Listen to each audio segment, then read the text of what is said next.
have a question.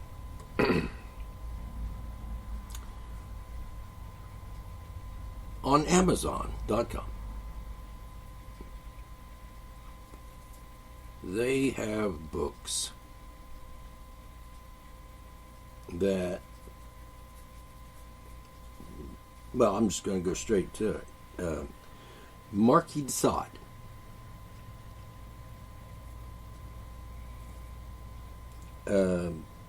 His books are available. Books that the Marquis de Sade wrote are available on Amazon. Now, I know this because I've bought them. Kindle edition. And I can read them. And I have read them. Now, I think I've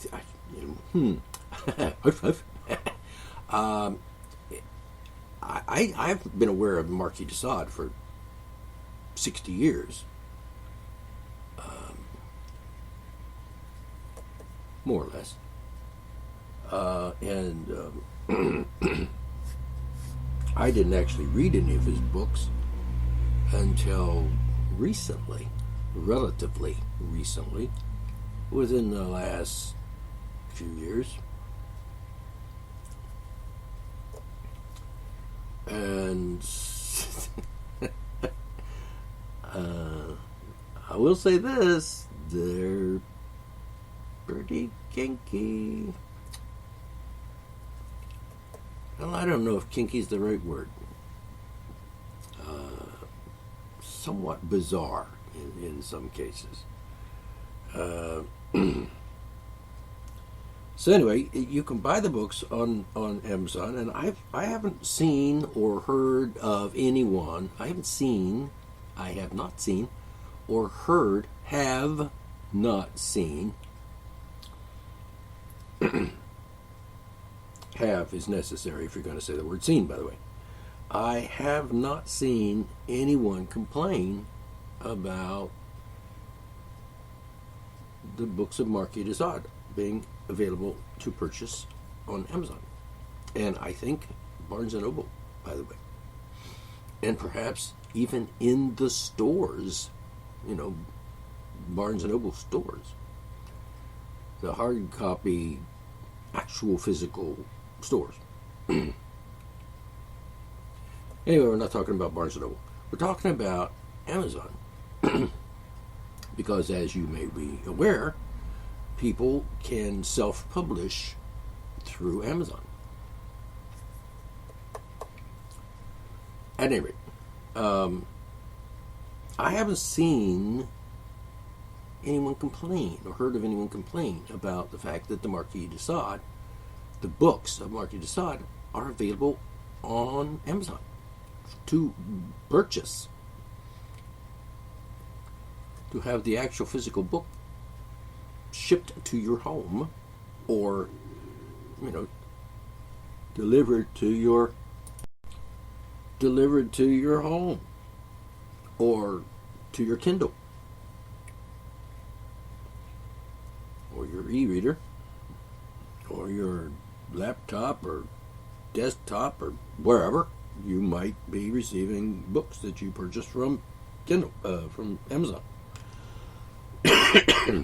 Now, I have not heard of anybody complain about that. Like, oh, that's disgraceful. It's despicable. It's criminal. It's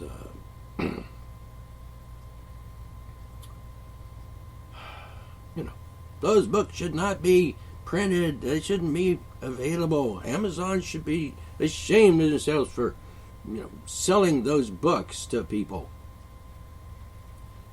They're depraved and obscene and disgusting.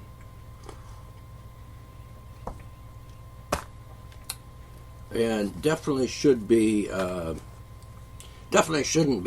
sold to children. Now, I haven't heard any complaints about that, like that. Now, that's not to say that people haven't complained, because, I don't know everything. I'm not aware of every individual complaint made by anyone ever, anywhere, at any time. But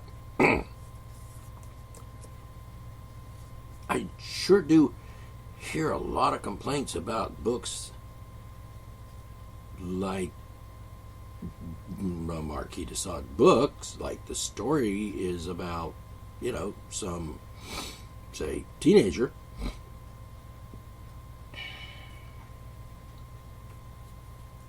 who engaged in sexual activities, or well, I remember not too long ago somebody wrote a book that supposedly was some sort of manual on how to groom and entice children. I mean, obviously the book was written by a pedophile. I mean, a real pedophile, not some pretend pedophile like, somebody that likes teenagers. But like children, like under 12, prepubescent, those people. Children are not teenagers, by the way. And I hate to say it, but it's got to be said. What I just said is true. That's the definition of the word pedophile. A person who is sexually attracted to children. Children are not teenagers. Those are called adolescents. Okay? So, just in case you have the urge to argue with me, don't. It's one of the good things about monologues. You can argue all you want, and I can't hear you because, well, it's just as well, because if I did, I'd have to say something nasty like, "You fucking idiot, shut the fuck up. Don't be arguing with the facts, the truth, the reality of what is what is." Gotta be a freaking moron to argue with something like that. It's like 2 and 2 is 4. Who wants to argue with that? Who in their right mind would argue with a fact like 2 and 2 equals 4? That's just a fact. It's just scientifically true. Easily proven. Any 4-year-old knows that 2 fingers and 2 more fingers put together is 4 fingers. I mean, any 4-year-old knows that. Unless they're like freaking retarded. Brain damaged. So at any rate, don't argue with it. It's just true. That's the thing that bothers me about people. They want to argue. Americans, at least, today. I don't know if it's always been true, but since the internet has come about and everybody can get on the internet and argue with anybody and everybody and all the time, argue, bigger, all the time. I mean, that's all they do. It's argue and bicker. I haven't had a decent, civilized, rational conversation with a human being on the internet ever. Oh, all right. There have been a few people that have been sane and rational and intelligent, at least average intelligence, that actually held a conversation. I didn't say discussion. I said a conversation. And I know what words mean, and words do mean what they mean. That is also not debatable. Now that's something that gets on stuck in people's craw sometimes. Is oh, you say that's not debatable. Of course it's debatable. Everything's debatable. Well, no. Not everything. Let me put it this way. Why would you want to argue about a fact? A proven, logically sound, proven fact. Why would you want to argue about that? Makes no sense to me. I've even had people argue with me over arguing about a fact.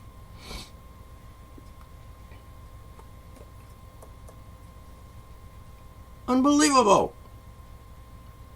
Now, you think I forgot about what I started out to talk about like 10 minutes ago.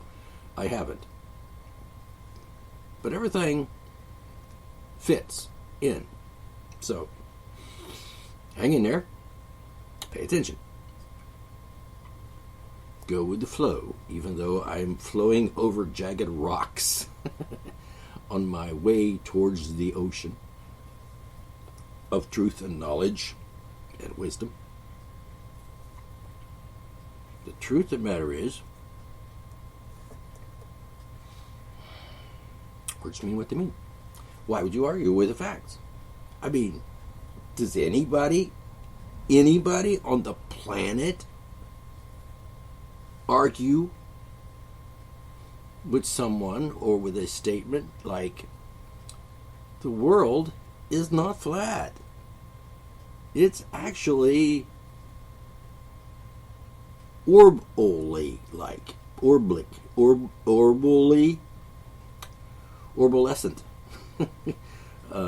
Orb. Like a beach ball. Now, I know there's a slight variation in there, and it could be slightly pear-shaped. I wouldn't argue with that. I suppose that could be a subject of discussion. What is the actual true shape of the Earth? Is it round like a beach ball?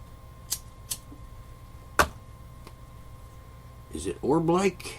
Is it sort of slightly off round like a beach ball shape and slightly pear-shaped? Maybe. Yeah, you might want to discuss that a little bit. Now, by the way, the word discussion is just another word for debate. You don't believe me? Look it up in the dictionary. And don't look it up in dictionary.com on the internet, because that's stupid. I have found so many mistakes in that dictionary.com on the internet that it's unbelievable. The people who are behind or who produce dictionary.com are I don't even know if I should call them fucking socialist idiots, or if I should call them neocon, whatever the going name is today for redneck neoconservative closed-minded idiots, which often are Christian fools as well. Oh, I've just insulted a lot of people. Yeah, well, deal with it. But why would anybody argue about the Earth being, do you know anybody that would actually say, oh no, the world isn't round, it's flat? I know it's true. It's true. The world is flat. And it rests on the back of a tortoise. Yeah. Who do you know today that would actually argue that the world is flat? I'm not talking about your front yard. Or I'm not talking about your state being mostly level, that is to say, lacking in mountains and hills, like West Virginia has an abundance of those. I couldn't even begin to suggest that the world is flat and then look out my window and see hills and mountains and valleys and stuff. For as far as my eye can see, which is about a quarter of a mile before it runs into another hill or mountain. Wild and wonderful, West Virginia. West of a virgin. The other Virginia. Or the other virgin, whichever way you look at it. All right. Yeah, west of a virgin. It's the one west of Virginia. It's not the Virginia, it's the other Virginia. Like your other brother Daryl. Well, my other brother Daryl. Well, I don't have another brother Daryl, but I just watched, thinking about Bob Newhart's show, where the. Never mind. Maybe you don't even know about that. Anyway, so why argue about that when that's just ridiculous? It's absurd. Why would you argue about that? Oh, the Earth is flat and it is sitting on the back of a tortoise. I don't know. Let's consider scientific evidence here. A photograph taken from a satellite, or one of those orbiting spaceshipy people thingies, going around the Earth with the astronauts in it, and they take a camera and they take a picture of Earth. And guess what? It's not flat. Is it? No, it's not. It's kind of round, circular, oval, like a beach ball.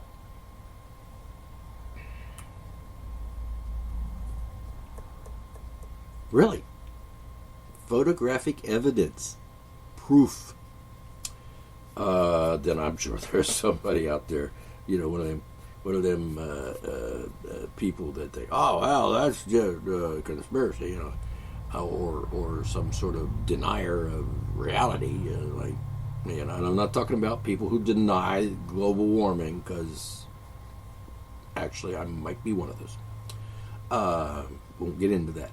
So, what we have here is, why would anybody argue about that? It just, nobody in their right mind would argue with that. I mean, maybe there's some pygmies in some primitive tribe somewhere. It's like, and they might say, oh, or they might say, well, it's fairly flat. We'll just totally ignore the curvature of the Earth as we look out over the ocean. But maybe the pygmies don't live on the coast. Maybe the pygmies live in the interior of, say, South America.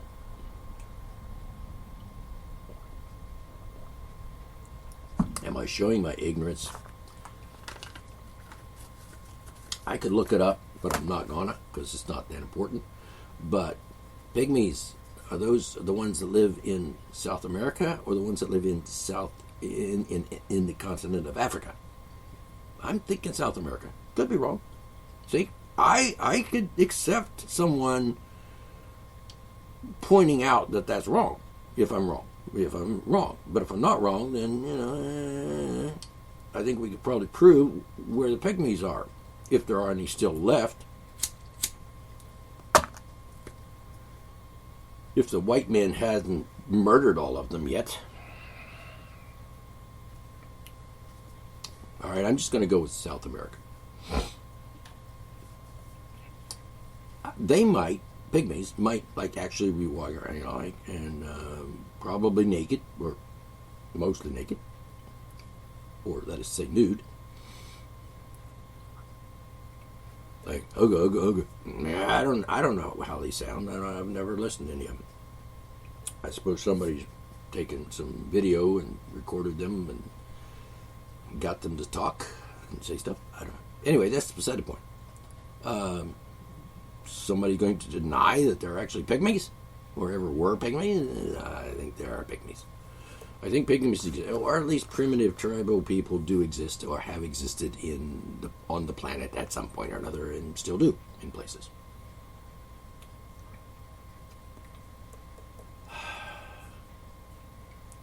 They can't be too dumb. They don't wear clothes. I'm not saying pygmies. Pygmies might wear clothes of some sort. But certain primitive tribes are perfectly content not wearing clothes, and don't have any problem with that.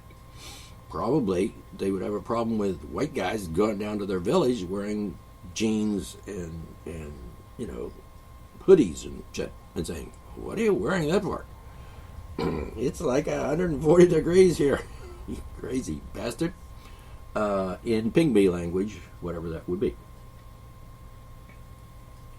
Like, it must be dumb.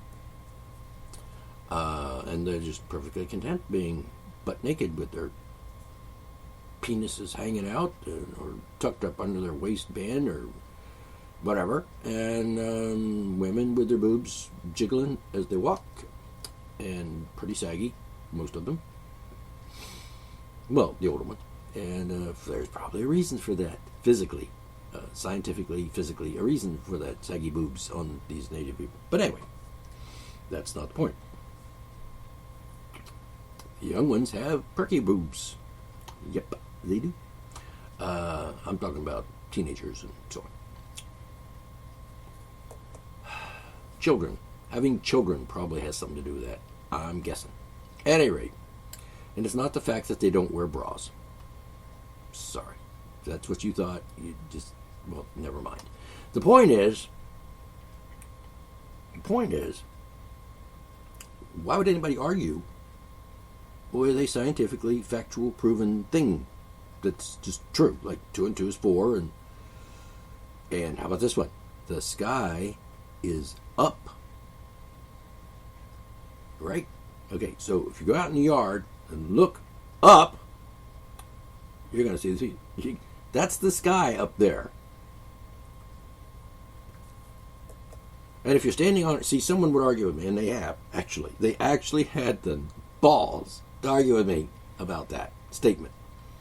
The sky could be down if you're standing on your head. Mm-hmm.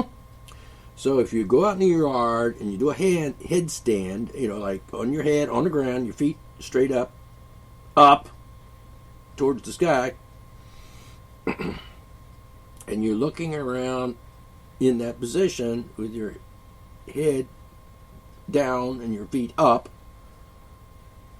and you're looking around and you're like, I'm looking towards my feet as I'm positioned here on my head down on the ground and my feet up in the air, and I'm looking up past my feet and I'm saying, the sky is down because it's below my feet.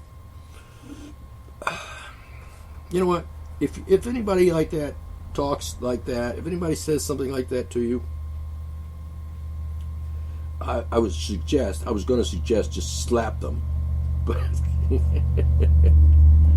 but that would probably knock them off balance and make them fall off of their heads.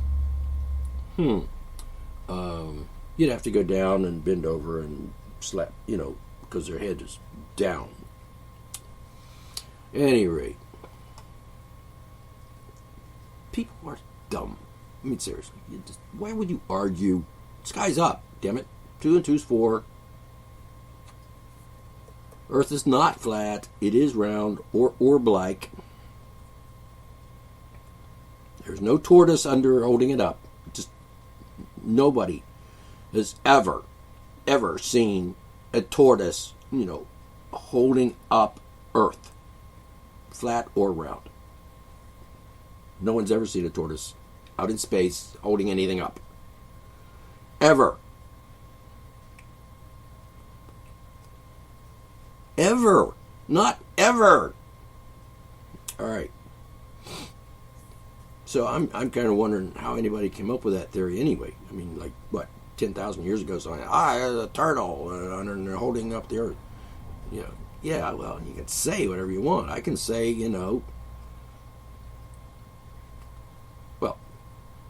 say I've got a 12-inch dick, but it doesn't make it so, does it?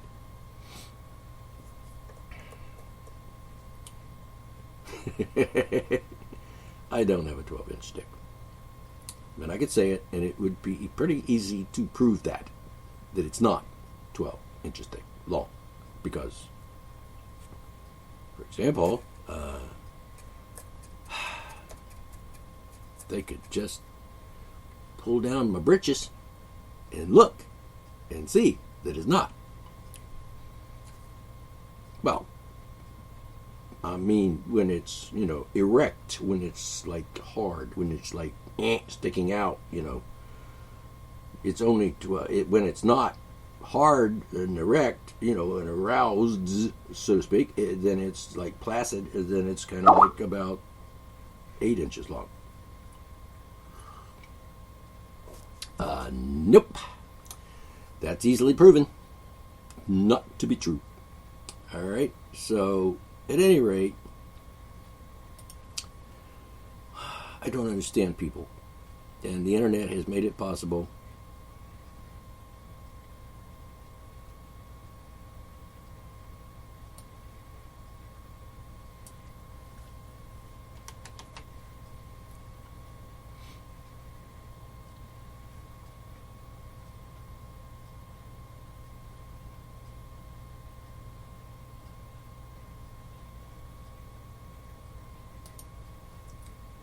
Has made it possible.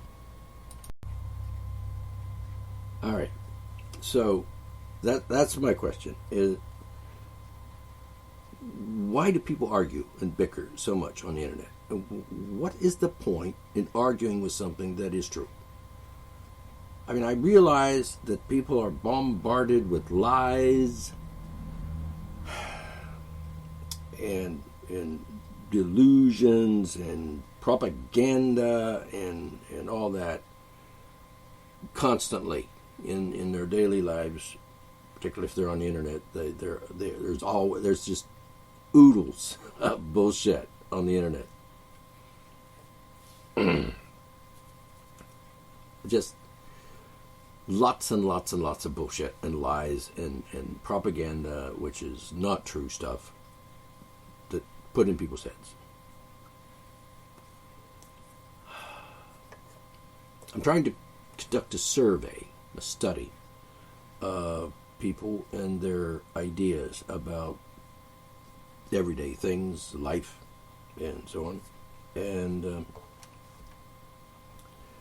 probably won't be real successful because people want to argue, and when you ask them a survey question on the internet, let's say on Facebook, people don't really answer it much. So, you might have one or two people that you are aware, that it's like acquaintances or friends or whatever on Facebook, might actually give you their opinion or state their view on something. But I kind of like to have everybody's opinion, as many people as possible. Like, I've got 5,200 and some odd friends on, odd friends on friendlife.com, the social media place. And 5,200, and I mean, 5,200 people are following me, meaning that they are aware that I post stuff. I realize that not all 5,203 of those people are on the internet constantly or even every day. I realize some people just go on the internet and go to their social media page, occasionally, like me and Facebook. I go there occasionally. I don't go there every minute. I'm not logged into Facebook constantly 24/7, so I am oblivious to what goes on there most of the time. And I don't follow like a billion people that happen to be members of Facebook. It would be impossible. So I understand that you're not always online, you're not always paying attention to what's going on in any particular given place on the internet. However, if you're following someone on one of the, like Facebook, for example, if you're following me on Facebook and you're one of the 200 more or less people that follow me on Facebook, then I'm assuming that at some point you're going to see things that I post there. Like when I post a survey question on Facebook, I would assume that all of those people at some point are going to, if they even bother going on Facebook at all anymore, would eventually see my survey question and say, so he's asking me, so I'm going to answer it, the question. Or the best I can, at least give my opinion. And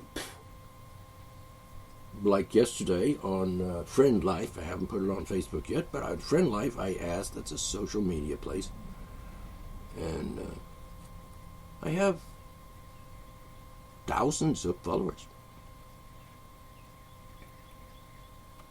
Not that all of them are paying attention, but like I said, but out of 5,203 followers on Facebook, on Friend Life, wouldn't you think if I posted a question and I told them, hey, this is a survey question, I'm conducting a survey. I need information. I need the data so that I can, conclude my study and come to a conclusion, logical conclusion, based on statistics, facts, data, So I ask a question. Adhere to this question. And I'm asking it here too. So, if you have an opinion about that or have a thought, you can say it. Post it to the comment section in my radio show. All right. And the question was something to the effect of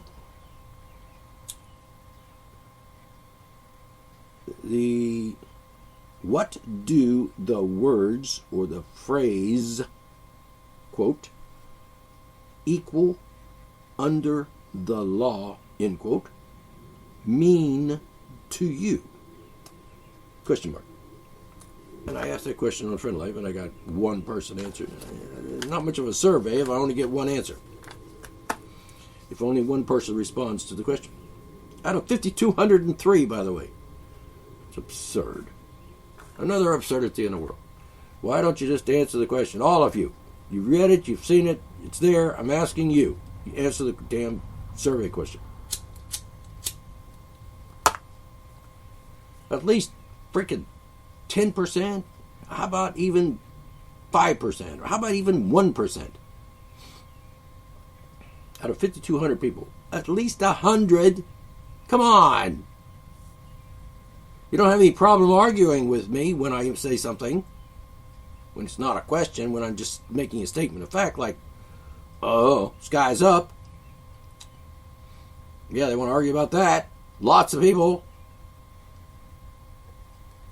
People I've never even heard of get on my Facebook page and argue with me about stuff that's just not even an argument thing. It's just, the world's flat. No, it's not. So don't even say that. But at least say it if that's all you've got to say. Answer the damn survey question.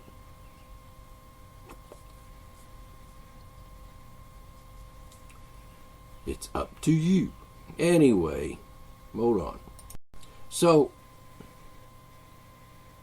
the point is this. Why do these people, why do Americans, at least, mostly, why do they like to go on the internet and these social media sites and bicker and argue and bicker and argue and bicker and argue and get mad and rant and argue and call people names and libel and slander and defame people, by the way, which is disgusting.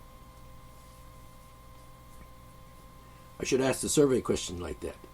Why do you go on the internet and argue with people like fucking buffoons? Oh, by the way, the question was, what do you think the phrase means? Equal under the law. And I got one reply, and I'm not going to put the guy down for it because he did make an effort, at least. But I can't get any kind of a consensus here. I can't get any kind of data accumulated by one response to the question. I need at least 100. Come on. All right, 10. I will accept 10 people giving me the answer to that question. And from the guy, and I know, like I said, bless his heart, he actually made an effort to answer the question. He didn't take it seriously, of course, and he didn't really give me a serious answer. But if that's what he thinks, fine. I can respect him for expressing an opinion, even if it's just frivolous. Because obviously well, it's not obvious, but he either misunderstood the question, doesn't read English well, or he would just jerk me around. I'm hoping that he was just jerking me around. Trying to be funny. Because I really find it hard to take his answer seriously. Well, I have to take it seriously if you're serious, and then I would say, that's not exactly the answer I was looking for. What do you mean you're looking for the answer to your survey, like you already concluded what the answer should be? Well, of course, I know what the answer is. I'm not doing the survey in order to determine what I think or what I believe. I'm trying to find out what at least 100 people on Friend Life, for example, believe that phrase means. I am somewhat convinced that I know what to expect from people. I know kind of what they're going to say, because I've heard them express their opinion of what that phrase means many, many, many times. During some argument on Facebook, for example, and not necessarily someone I was arguing with or someone arguing with me, but just someone who made a statement on Facebook and posted it and said, equal, and they just say equal, and forget about the part where it says under the law, which is a totally different statement. Okay. Well, equal under the law means under the law we're equal. I would be happy with that if someone would say that. They don't. I'm pretty sure that not too many people are going to say that. I'm just speculating. I don't know for a fact. I'm just guessing that from experience that people don't know what that means.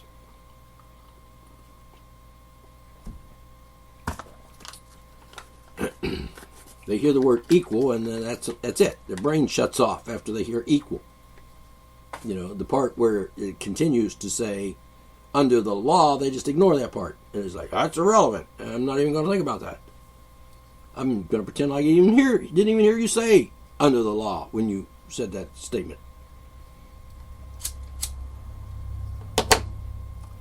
That's another thing that boggles my mind. Did you read it? Didn't your brain, process those other words? Equal under the law. It's a statement. It's in quotes even. The whole phrase. Not just parts of it. Not just one word in the phrase. The whole phrase is what I'm asking about.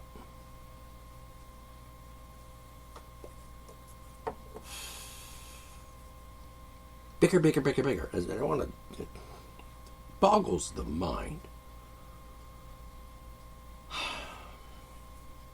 So anyway.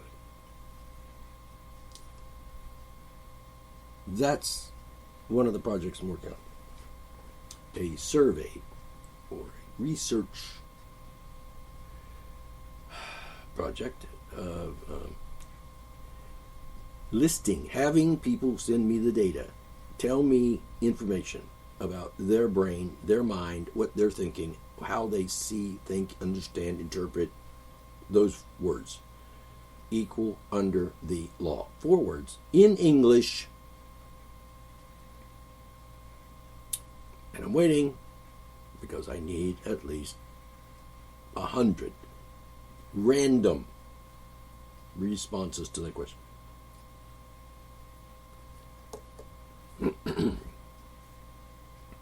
So if you're listening to this, then you can be a part of the survey, part of the study, and answer the question according to what you think the answer is.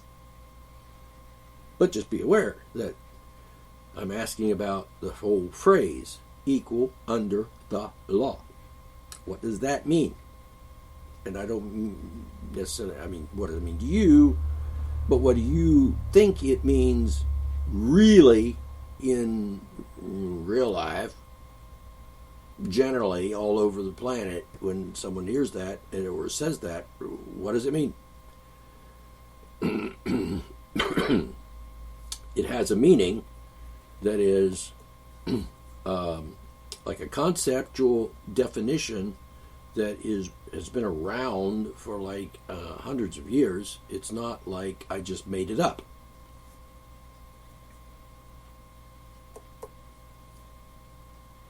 And see, I can't really... someone will come on and want to argue about this. I have an opinion, and I say, Sorry, that's not, your opinion is wrong, because that's not what that means. But but the question was, what do you think it means? So I can't really say anything about that until I get the study is completed and I have all the information and all of the answers, and like 100 at least answers to the question, and then I can analyze the answers and come to a conclusion, logical conclusion. I'm not just going to argue with one guy about his answer, even if his answer is wrong. I will eventually, but not now, because if I do that and post it on the internet, other people will read my response to his response to my question and get all kind of argumentative and just be stupid. I mean, the brain will just turn to mush or something. I don't want to influence their answer, even though I've answered the question many times on the internet, and if they've been following me, they know what I think it means. Well, actually, they should know what I know it means. There are other phrases. So help me God at the end of an oath of office, for example. It means something, and it means what it always means. It's always meant what it meant. It's what it means. But I would ask someone, what do you think it means? It kind of taints the survey if I tell people what it really means, or what my view of it is, before they have an opportunity to answer the question without being unduly influenced by me, even though I am telling the truth about that. That's beside the point. Because if they're just going to, you already know the answer to that, I want to hear your answer.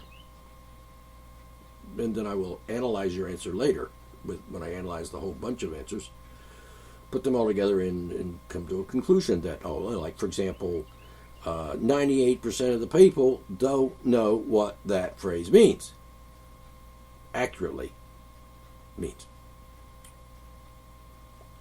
See? So I have to be kind of like not influence their answer, and after they answer, of course, then I can rip it apart if necessary, if it truly is, it's just absurd answer, whatever. But not until I've got the whole thing together and do so, because otherwise it's just pointless. I'd be tainting my own study, is what I'm saying. Tell me what you think it means, and then I'll later, after I've got a bunch of them, I'll analyze them and tell you what I think about your answer. Like, not necessarily individually, but I would say, 71% of the people said something that means something, and like it means the definition A, and then I can say that 71% of the people got it wrong. But I'm not going to do that until I've got at least, as long as the study is being conducted, I'm not going to answer that. I'm not going to correct them until I'm finished with the study. Understand? Because that's the way it's done. Shit. Anyway, all right. So, my 45 minutes sure did go fast today. Zipping right along here. Always goes too fast. So, I'm going to stop here. If you have an opinion about that question, if you have something to say about that, if you can say something, just answer the question. It's pretty simple. You don't have to talk, argue, have a discussion or debate or whatever. Just say what you have to say. I assure you that at some point I will correct you if you're wrong. Oh yeah, I'm an arrogant bastard.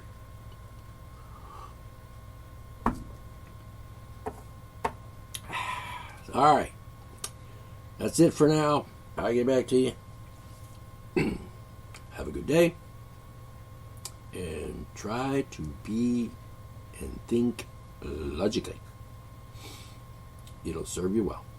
All right, D. McClung, Archer Monologues. Catch you next time.